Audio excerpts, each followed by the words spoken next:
ചില വൈദികരുടെ നിർബന്ധം കൊണ്ടാണ് സഭാ തലവനെതിരെ ക്രിമിനൽ കേസ് നൽകിയതെന്ന് ഈ വിഷയത്തിൽ ആദ്യമായി കോടതിയെ സമീപിച്ച അഡ്വക്കേറ്റ് പോളച്ചൻ പുതുപ്പാറ പരസ്യമായി തുറന്നു പറഞ്ഞിരിക്കുന്നു. അതോടൊപ്പം അദ്ദേഹം പറഞ്ഞ കാര്യങ്ങൾ വളരെ പ്രധാനപ്പെട്ടതാണ്.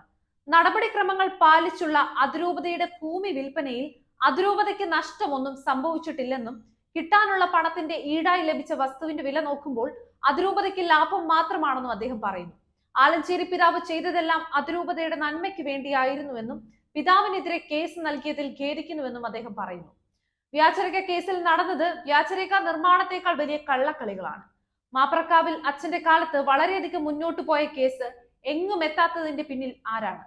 കർദിനാൾ മാർ ജോർജ് ആലഞ്ചേരി പണം കട്ടു എന്ന് വരുത്തി തീർക്കാൻ എറണാകുളത്തെ ചില വൈദികരും വിശ്വാസികളും ചേർന്ന് വ്യാജരേഖകൾ നിർമ്മിച്ചതാണ് വ്യാജരേഖ കേസിന്റെ ആധാരം.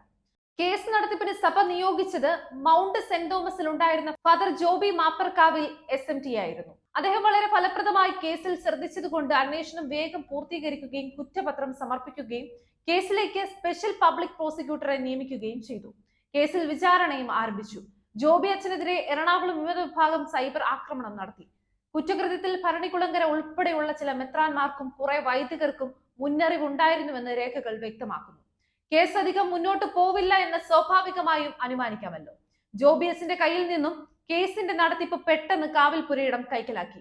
ക്രമേണ ജോബി അച്ഛനെ മൗണ്ടിൽ നിന്നും പുറത്താക്കി. അതിനുശേഷം കേസിൽ കാര്യമായ യാതൊരു പുരോഗതിയും ഉണ്ടായില്ല.